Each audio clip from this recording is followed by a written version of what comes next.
Today we're talking about this one, number 54, The Beginning. We are finally at the end of the Animorphs series. Catherine is again back to finish off the series for us, and what a journey it has been.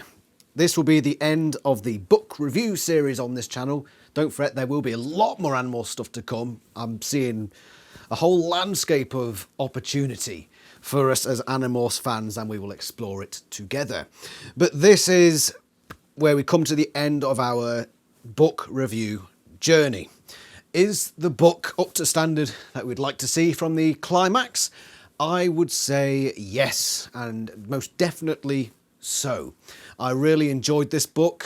Catherine's writing is pretty good quality throughout. One obvious error, which was consistent and weird, but apart from that, writing absolutely fine. I think this brings the series to a really nice round off, but with an ending that opens opportunity for us fans. It's been a brilliant journey, and I hope you've all enjoyed it as much as I have. So let's get into the specifics of this book. It's essentially a roundup of everything. This is the end. This isn't the final battle, it's what happens after the battle. But we start, the first few chapters are of the very end of what's been happening. So we start up, it cycles through the narrators, by the way, so they each do their own thing.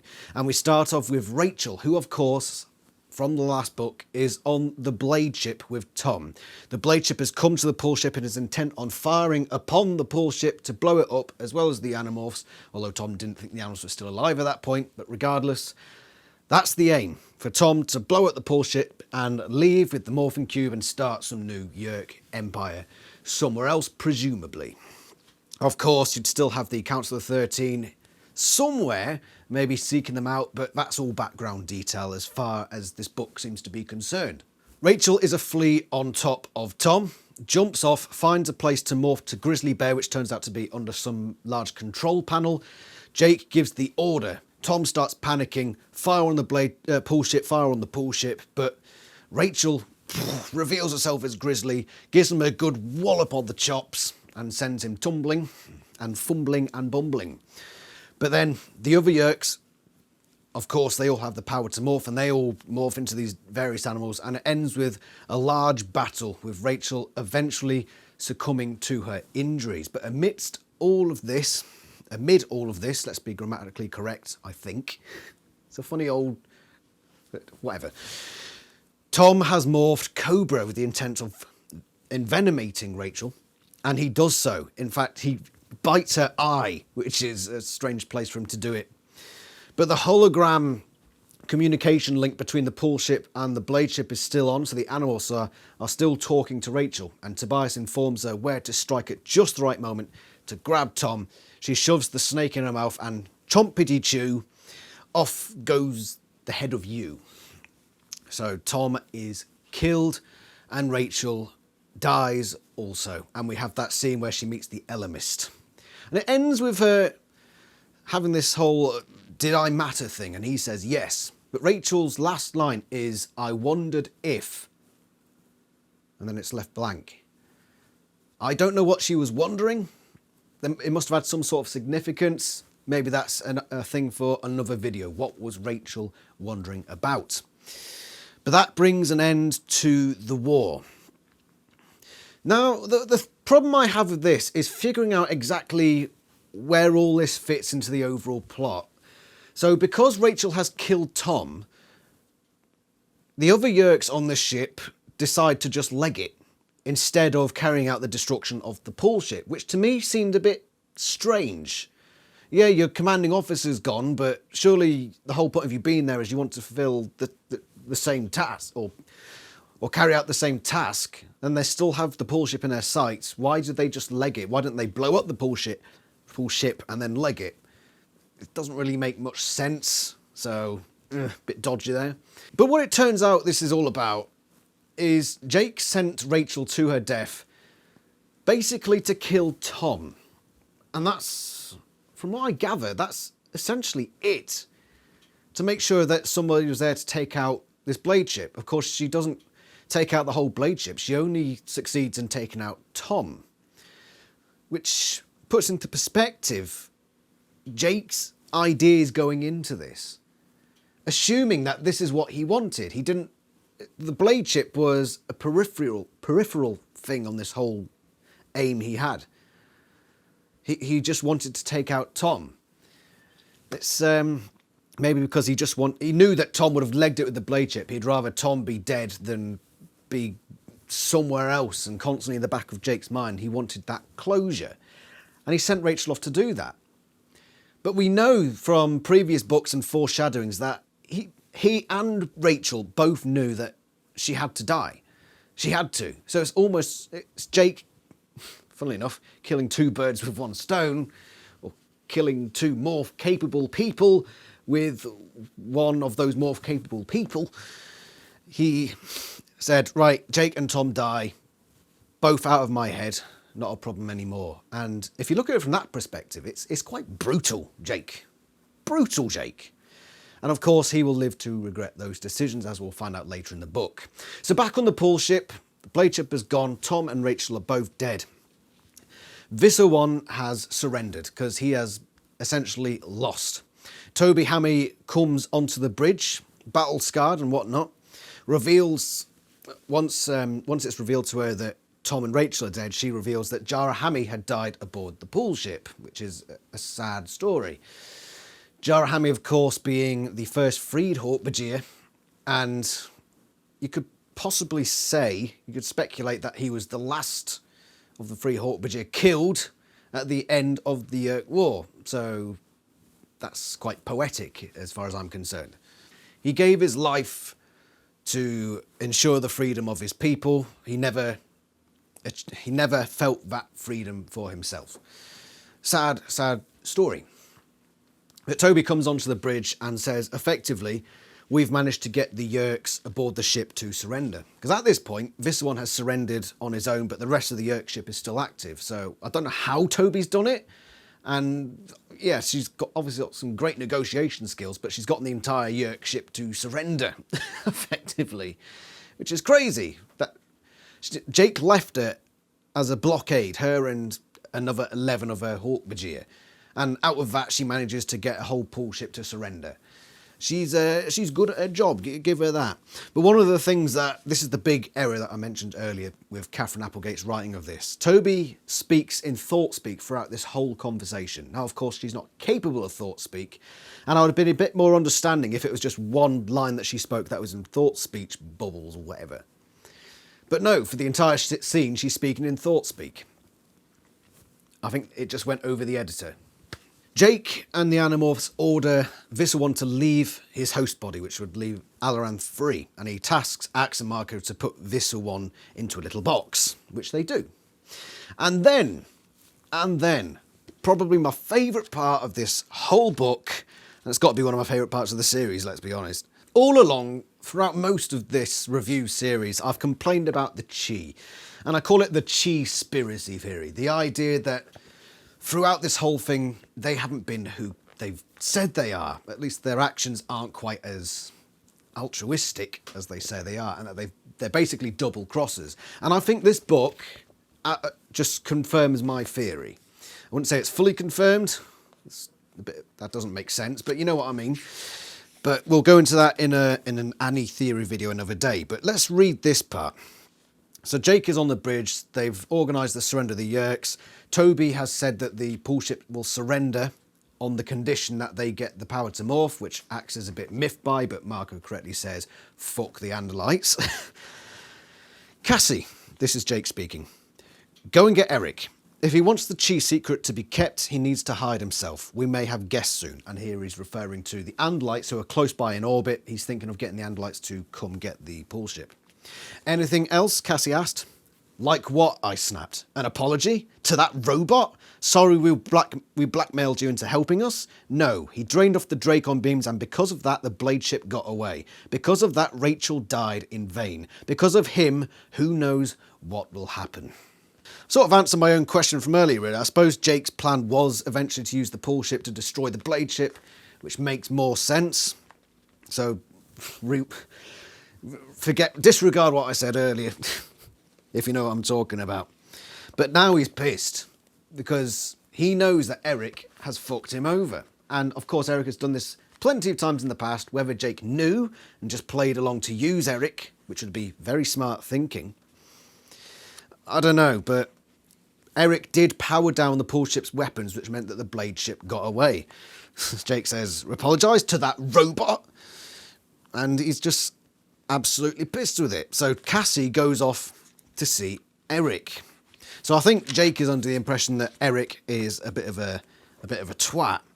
And then on page 186, Cassie finds Eric.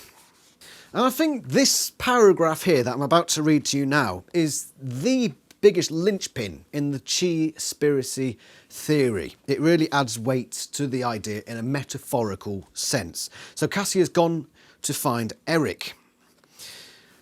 And this reads, Eric is at least 5,000 years old, and the person we knew by that name was really just a holographic projection that disguised the machine beneath the illusion. And I think I read that and I thought, that's it, that's the little metaphorical clue. The person we knew by that name was really just a holographic projection that disguised the machine beneath the illusion.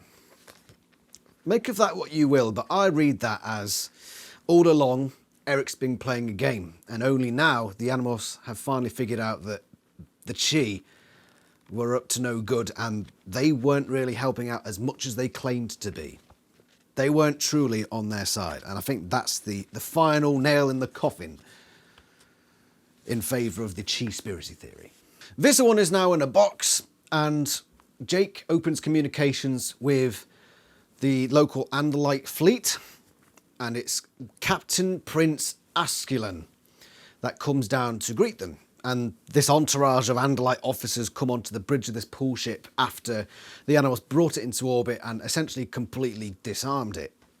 And they start the negotiations.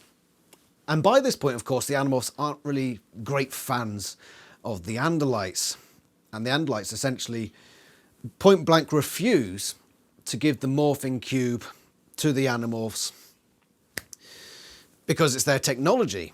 And they're rightly, I would say, peeved that the Animorphs and Toby promised the morphing technology that wasn't theirs to the Yeerks and the Taxxons.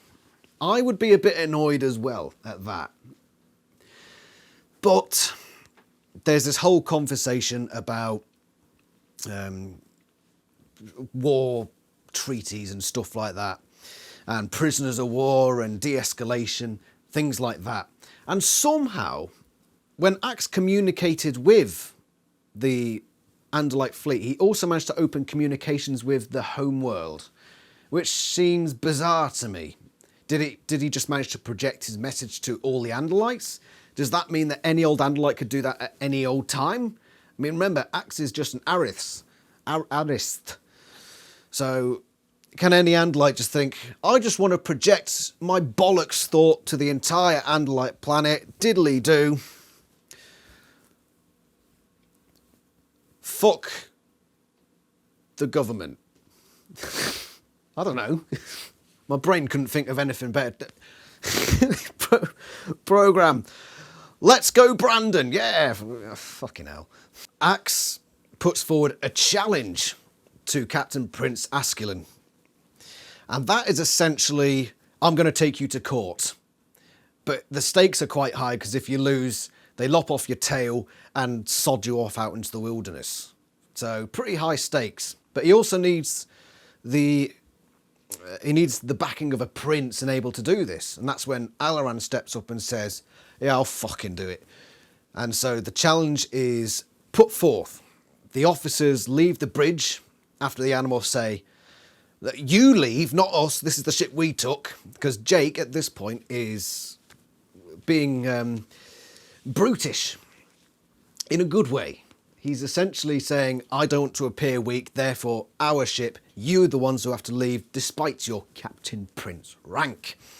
And so they eventually come back and say, for whatever reason, they obviously had a big legal discussion somewhere.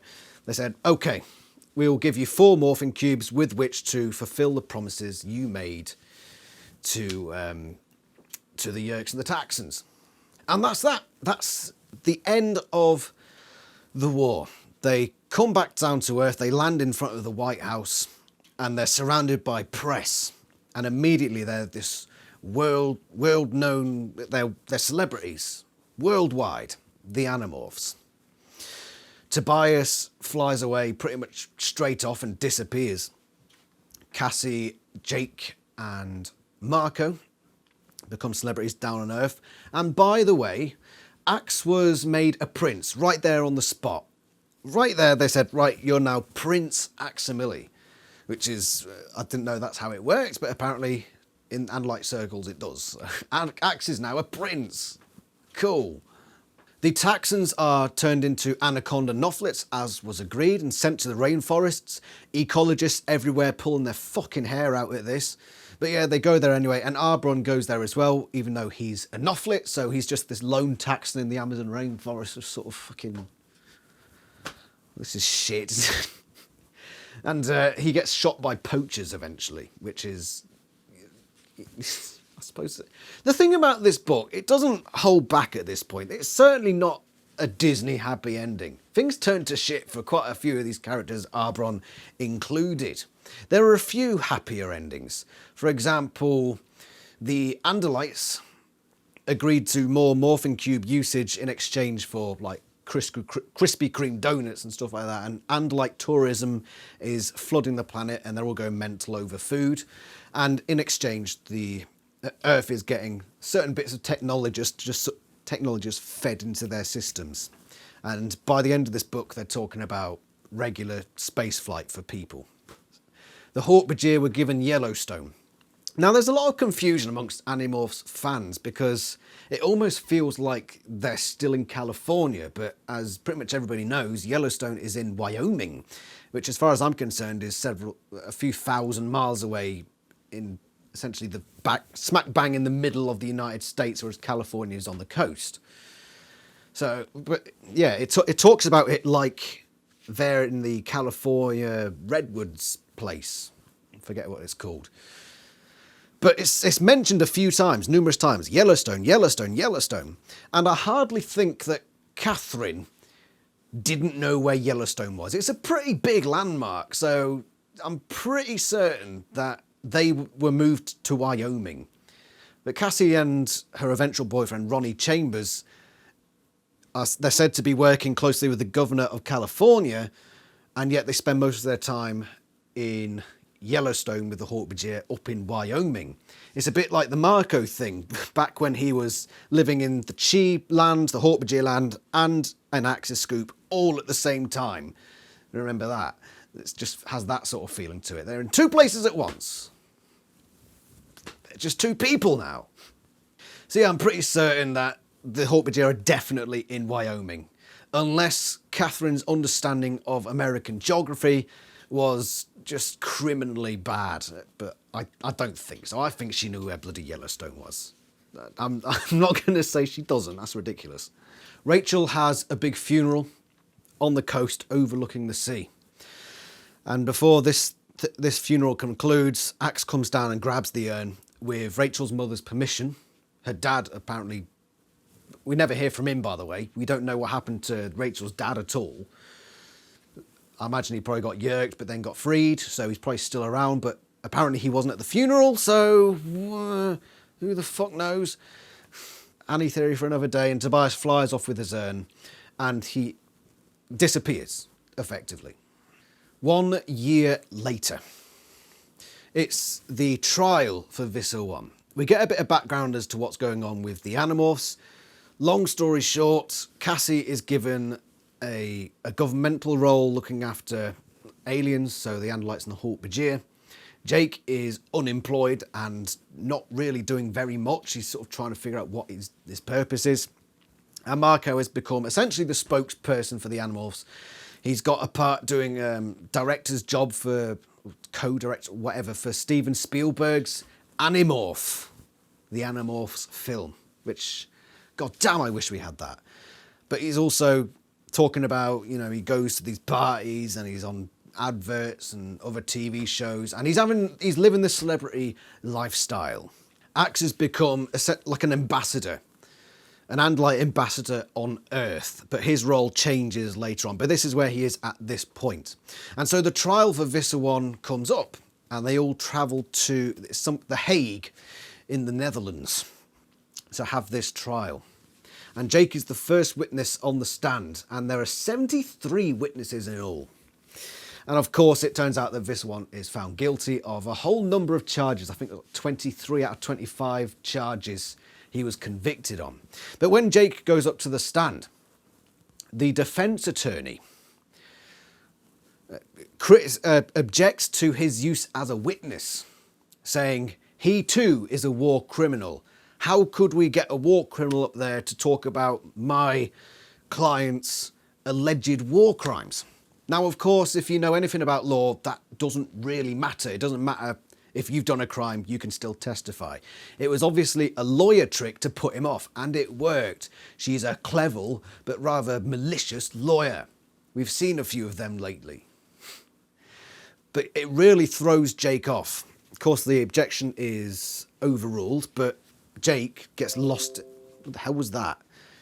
Jake gets lost in his head and does a pretty shit job of being a witness and telling his side of the story.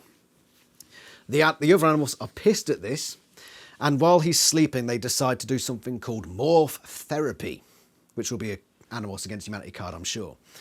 They drop him in the ocean. Well, firstly, Marco knocks him out as a gorilla, which is pretty extreme. Take him out to the ocean, drop him in. He morphs dolphin and bounces back to the shore. The other Animorphs, excluding Tobias, and of course Rachel, who's dead, are there. And they say, Jake, we needed to sort you out because you fucked up your opportunity to speak against Visser One in the trial. And Jake says, well, what if the defence attorney was right? What if I'm guilty of war crimes? And Marco says, no, you're not guilty of war crimes. You're doing yourself down. You did what you had to do. Cassie doesn't say anything because she knows that Marco is just backing him up to get him back into the groove, but she knows that he probably is guilty of war crimes, so she says nothing. But at the end, Visser One is found guilty and he's sentenced to essentially life imprisonment. It doesn't say how many years, but it's probably in the hundreds, and he's been sent to a high security prison in Kansas. We then move forward 2 years. So the animals have moved in their own little directions. Let's cover them. Jake is now a lecturer for military personnel. And this is where we meet. This is where two other characters eventually come from, Sergeant Santarelli and Jean Girard. Jean Girard, Frenchy. Bloody French! He spends his time teaching them how to use the morphing technology for infiltration purposes, because the Andalites allowed them to do this. So he's there teaching them.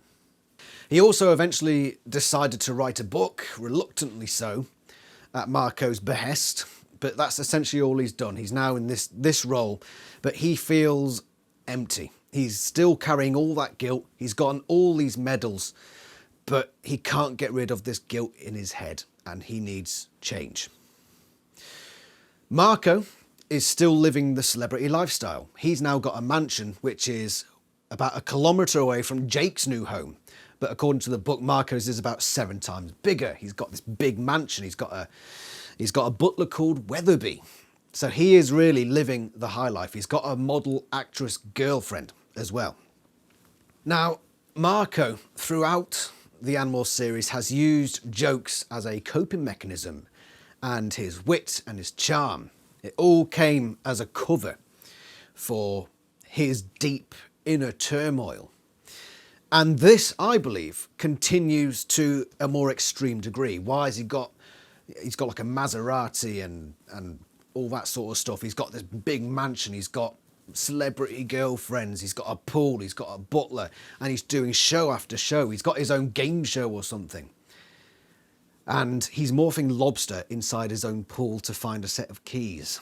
Marco, from what I can see, from what I can read, has got some deep-seated issues now. Some real issues, and that's why he's constantly putting himself out there, distracting himself. Much like he used jokes before to cover it up, he's using the life of a celebrity to cover what's really going on inside his head. So I think he too is pretty screwed up. Cassie now has a boyfriend, which is Ronnie Chambers, and she spends most of her time in Yellowstone finding new places for the Hawk-Bajir to live, so she also works closely with Toby Hammy. And apart from that's really all she's doing at this point. She, I believe, still has some inner turmoil, but she's almost made peace with it. And we saw that sort of mindset in book 44. Go back to that idea that she can put that guilt aside, and the idea that she's done something for the better overall. So she's carried on that mindset, and she's actually, because of that, come out better for it psychologically. It does make it terribly ironic that the character who was most morally, not against, but questioned the morality of everything they did, is the one that seems to have gotten over the guilt much more efficiently than the others have. There's a strange poeticness about that.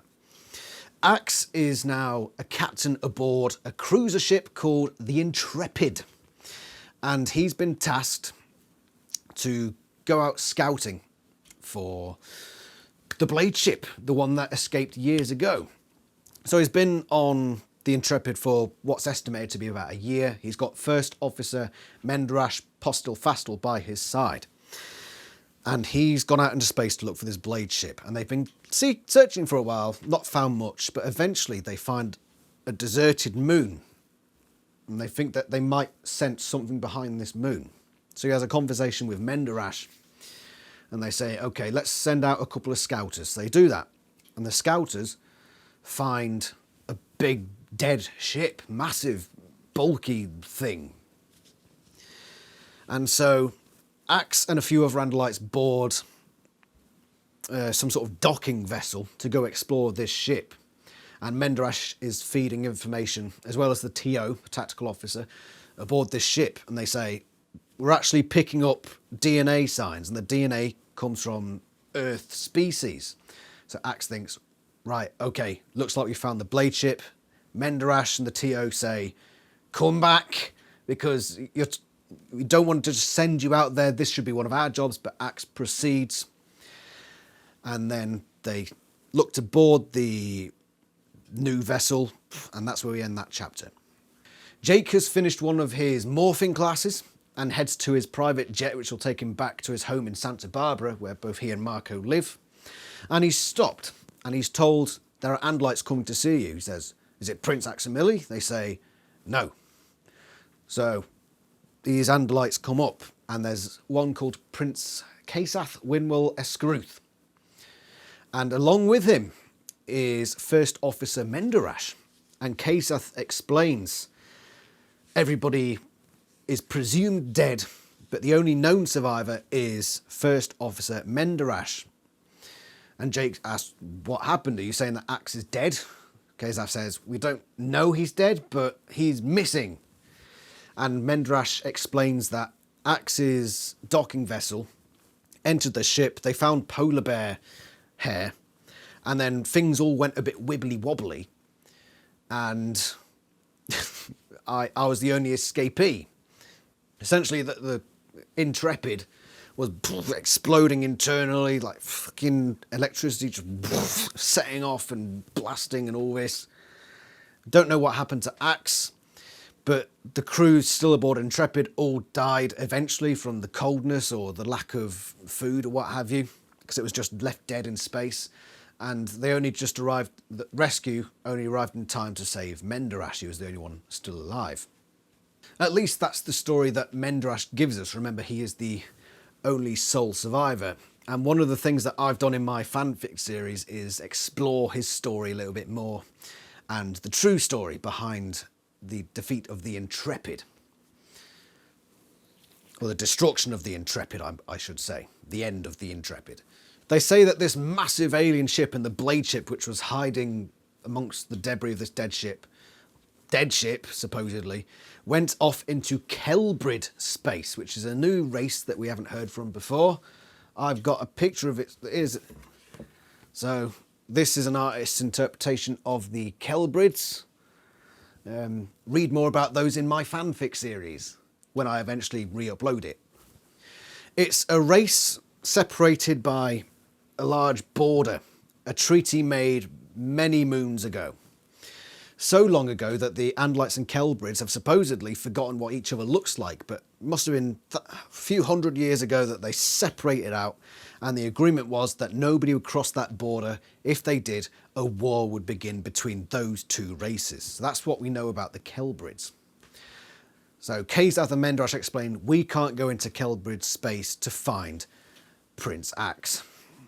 And so Jake comes to the obvious conclusion of, now I know why you've come to find me, because he can travel into Kelbrid space. But Kazath says, right, we can't send you in an Andalite craft. There is a Yerk craft hovering somewhere around this planet. Wink, wink, nudge, nudge. First Officer Mendrash then agrees, probably out of guilt, which again I explore in my fanfic series. He agrees to become a human Nothlit and pilot the vessel. So First Officer Mendrash joins Jake as an honorary Animorph. Jake then travels to find Cassie, who's out exploring with Ronnie Chambers. So Jake comes down as Falcon.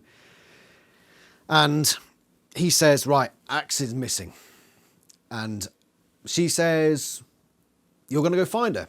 That's pretty obvious. I'm going to come along too. But he says no. Why does he say no? I've got my ideas behind this. We know the role Cassie played throughout most of the war, the Yerk War. And she was the thing that sort of held them back from making rash decisions. Jake now says to her, no, we don't want you to come along. And he says it's because, you've got a job now here with the Hawkbajir. You're doing something extremely important. Whereas me and Marco and Tobias, well, debatable. What I think it is he's saying, no, we don't want that, because we'll probably end up taking decisive action, and we don't need the doubt. We don't need the doubt. There are a few times where the characters say, Jake's sort of got Rachel's smile going on, the smile that Rachel gave whenever she was about to do something reckless and impulsive. Why would you want Cassie around if you were determined to do something reckless and impulsive? Because she is the one that held that back. But he also knows that Cassie probably knows where Tobias lives. And so then we get a chat with Tobias for the first time in this book. And I don't know how it works, but Cassie knew where Toby lived, and Toby knew where Tobias lived, which gives us a clue into what Tobias has been doing all this time. He's now moved to Yellowstone and is spending his time with the Hawkbajir. Funny how a human with Andalite ancestry decides that by the end of it all, he's going to spend his time with the Hawkbajir. I find that very interesting. And once again, quite poetic. But Toby helps Jake find Tobias. And Tobias is about to fly away, but Jake says, look, it's Axe. And I'm going to go save him. Tobias says, or sees this as, okay, he's my Sean. I don't really care much about Jake, but I care about Axe. So he agrees to go on this mission with Jake and Mendrash. And last, but of course not least, he goes to find Marco in his mansion. And this is where he finds Lobster Marco trying to find his set of keys. Marco demorphs, and then they start this talk. Marco is quick to tell Jake that he knows why Jake is going ahead with this, because he knows that Jake feels that emptiness now, that void. Funnily enough, the sort of void that Jake was concerned about Rachel having. Again, a reason why he keeps giving Rachel smiles. He's almost become the new Rachel, where he can't live without this fight. He has become the thing that he feared Rachel would become. He feels empty. He needs to do something, else who knows what will happen. So Marco pinpoints that. But Jake knows that Marco will come as well, because they're best friends and they still live like a kilometre apart. So they obviously still see each other quite a lot. But Marco, like I pointed out before, he's covering for his guilt.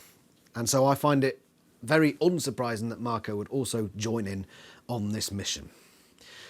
And they're joined by two others as well, two from Jake's morphing class, and that is Sergeant Santorelli, ex-US Army Ranger, US Army Ranger, and Jean Girard, who is a French spy.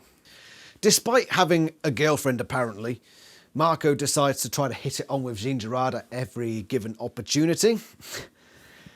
But in the midst of all this, they go off in 2 Humvees and find, in the middle of the night, an Andalite shuttle. Now, Prince Kesaf had arranged all this, and I have fun writing about Kesaf's character and all his machinations. But this shuttle has been put down under the task of meeting a potential terrorist for something or other. We don't really know the details. But the Animorphs knock out the 2 guards of this place by sneaking up on them. Marco jumping down as a gorilla, of course. And they take this Andalite shuttle, steal it, and use it to fly up into orbit to find a Yerk shuttle, a new cruiser-style Yerk shuttle that was never used because it was made during the end of the Yerk War. Funnily enough, it's unguarded and the keys are still, #Keygate, the keys are still left in this thing. Prince Kesaf at doing his work, of course. And the Animorphs use that ship and they call it Rachel. They call the ship Rachel because they're on a reckless, possibly suicidal task, impulsive, and they're just going to fucking go for it. So they name this ship Rachel and off they go. Well, at least 6 months. It sort of comes across as closer to a year. So somewhere between 6 months, 7 months and a year, they're flying around trying to find the blade ship. So they spend most of this time in Kelbrid space. Obviously, Mendrash is now a Noflit. They're in a Yerk vessel, so they're not breaking the Kelbrid Andalite Treaty. Eventually, they do find it. They find this blade ship there, and they come face to face. And they see that the Yerks are trailing their weapons upon the Rachel. And so they're in a pretty sticky situation because they now cannot turn to leave. And communications opened up. The Yerks open communications and say, "Who the hell are you?" They say, "Oh, we're the Yerks. We've just been looking for you this whole time." The Yerks on board the ship think that it's probably the old Yerk Empire seeking them out to destroy them. And so there's a bit of a tussle here. They can't really agree on who's doing what, why, and how. But the Animorphs say, "We'll join you." The blade ship in reply says, "Okay, you can join us, but you have to pledge your allegiance to the One, who is many, the One who is all." "What the fuck is that?" they say. At this point, it's been Sergeant Santarelli taking control of that, the conversation, because they don't want the Animorphs to be revealed. So they're sort of feeding Sergeant Santarelli the information to say to the Yerks. But eventually, the One appears, and it's just this flashing light. It's almost intertwined with the electrics of the ship, and it's just in front of them like that. And it's this mutating head of all these different aliens that this thing, whatever it is, has assimilated. And it's speaking to them. It says, "We know you're here, Jake. Reveal yourself." So Jake comes up, stands in front of it, says, "Yeah, it's fucking me. Yeah, I'm here." They're obviously not going to agree to join the One, whoever you are. And Jake has to make a decision, because Mendrash says, we can't outmaneuver, we can't turn away from it, we can't blast out of the air, or the space, or whatever. We have no option. Then Jake says, "Ram the blade ship." Fade to black. Big, the end. That is the book and the series. A brilliant, brilliant book. I really enjoyed it. It just felt so good. As somebody who writes post-series fan fictions, I love it because it introduces new characters that I've had a lot of fun playing with. The series is open-ended in this regard. We've got this whole new Kelbrids, the One, Kelbrid space, all that stuff going on. And it leaves writers, fan fiction writers, a few little bits to nibble on and start their own thing here.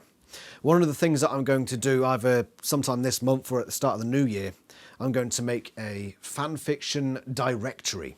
It will be a video on this channel that will just say, hey, this is the directory for Animorphs fanfictions, and the description of that video will be a link to all sorts of fanfiction authors, essentially. This book paves the way for a lot of fanfiction, and I've had a lot of fun using the little clues it's given us in here to write those fanfictions. The introductions of Sergeant Santarelli, Jean Girard, Mendarash, Prince Kazath. I think that they're quite blank. They're a blank slate, really, so it allows you to explore these characters and fit them into this puzzle that we call the post-Animorphs universe. I think the characters are all where they should be. It's been foreshadowed. All the characters have had this foreshadowing. There's also a few little twists here, like Jake becoming that's almost essentially the new Rachel, filling the Rachel role now that she's died. I thought that was very interesting and really nicely played. I loved the trial scene. I loved the scene where they find out that Eric is a dick. Oh, just juicy, juicy, juicy, juicy. Jake as a leader in this book. Oh, he did really well in the negotiations. He got what he wanted, and he eventually led the new mission. And he's got to get a 10. I can't see anything wrong with it, honestly. And the same for the book. Apart from the whole Toby Thought-Speak thing, there's nothing really wrong with it. I really enjoy it, and it's a solid 10 out of 10. Great book, absolutely loved it. Loved it, loved it, loved it. A brilliant end to the series. And of course, I will be doing a review of the series as a whole. Probably same time next week, there will be a whole series review covering all the stats and facts, and maybe not, but but I'll round up the scores, average it all out, find out which was the best, which was the worst, what have you, all that fun stuff. Track Jake's leadership scores, see if they improved over time or whether it just went up and down, which I suspect, and just see the quality of the books changing over time, and just talking about what I thought of the series as a whole.